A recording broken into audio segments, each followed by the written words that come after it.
तो दोस्तों भारत के जेट इंजन प्रोग्राम को लेकर के एक वेबसाइट के ऊपर काफ़ी ज़्यादा इम्पोर्टेंट आर्टिकल मेंशन किया गया है, जिसके बारे में हम इस वीडियो में बात करेंगे। और आप सबको पता होगा कि हम अपने एमका फाइटर जेट के लिए एक 110 किलो न्यूटन के इंजन को चाहते हैं और भविष्य में इसकी जो थ्रस्ट है हो सकता है कि उसको 125 से लेकर के 130 किलो न्यूटन तक बढ़ाया जा सके।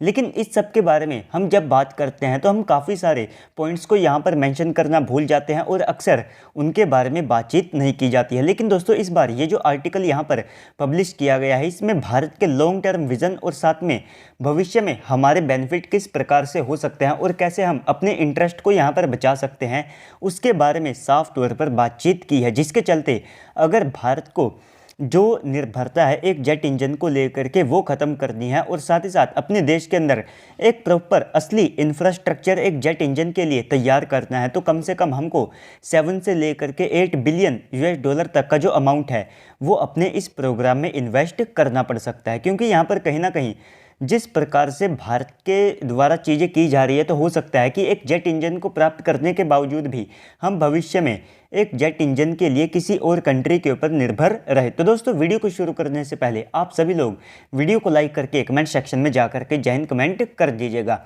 तो दोस्तों सबसे पहले यहाँ पर यह बताया गया है कि हम जिस जेट इंजन को बनाने के लिए कोशिश कर रहे हैं, तो इसमें हम 4 से लेकर के 5 बिलियन यूएस डॉलर तक का अमाउंट इन्वेस्ट करने वाले हैं, जिसमें फ्रांस की साइड से हमको ऑफर दिया गया है कि वे अपने M88 इंजन की जो टेक्नोलॉजी है वो भारत को देंगे।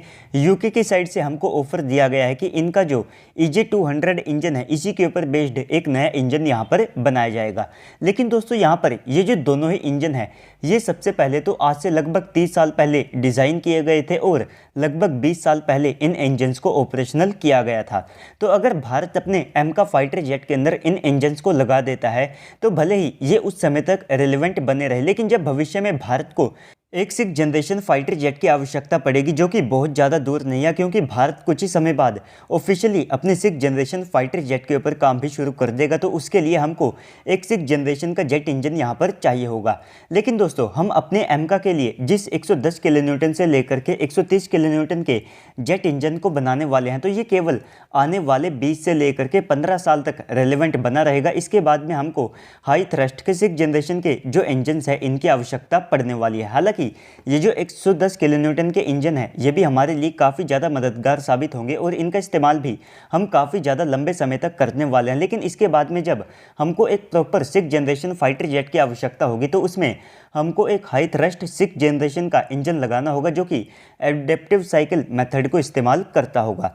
तो उसके लिए अगर भारत को यहाँ पर अपने देश के अंदर इंफ्रास्ट्रक्चर डेवलप करना है तो हमको लगभग 7 से लेकर के 8 बिलियन यूएस डॉलर तक का अमाउंट खर्च करना पड़ेगा। क्योंकि हम अभी अपने देश के अंदर कैसे एक जेट इंजन को टेस्ट किया जाता है, तो इससे रिलेटेड जितनी भी सुविधाएं हैं उनको बनाने में सक्षम नहीं रहे हैं। जिसमें सबसे पहले तो हम अपने देश के अंदर एक जेट इंजन के हाई एल्टीट्यूड की जो टेस्ट है उनको कंडक्ट नहीं कर सकते हैं, जिसके लिए हमको हर बार जो रशिया है उसकी तरफ देखना पड़ता है। इसी के साथ में हमारे जो तेजस MK2 के एयर इनटेक्स है तो उनको भी टेस्टिंग के लिए हमने फ्रांस के अंदर भेजा है। तो इस प्रकार की जो बेसिक सुविधाएं हैं इनको अपने देश में बनाने के लिए 8 बिलियन यूएस डॉलर तक का एक जो हैवी अमाउंट है वो यहाँ पर इन्वेस्ट करना पड़ेगा। और इसके लिए भारत ने पहले से जो शुरुआत है वो भी कर दी है। साथ ही साथ यहाँ पर इसके लिए एक जो प्रॉपर इंफ्रास्ट्रक्चर प्लान है वो भी हमारी DRDO के द्वारा अनवील किया जा चुका है।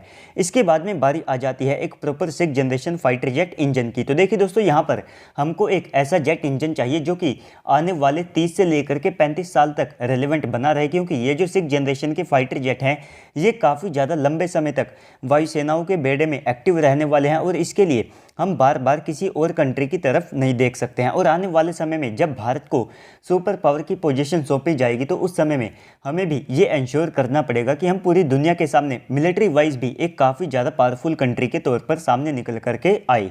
और रही बात भारत के 6th जनरेशन फाइटर जेट की, तो उसके लिए हम एमका के मार्क 2 वेरिएंट से काम शुरू कर देंगे, जिसमें आप सबको कई 6th जनरेशन की टेक्नोलॉजीज़ का इस्तेमाल होता हुआ दिखाई देगा। जिसमें ये डायरेक्ट एनर्जी वेपन सिस्टम को इस्तेमाल करेगा।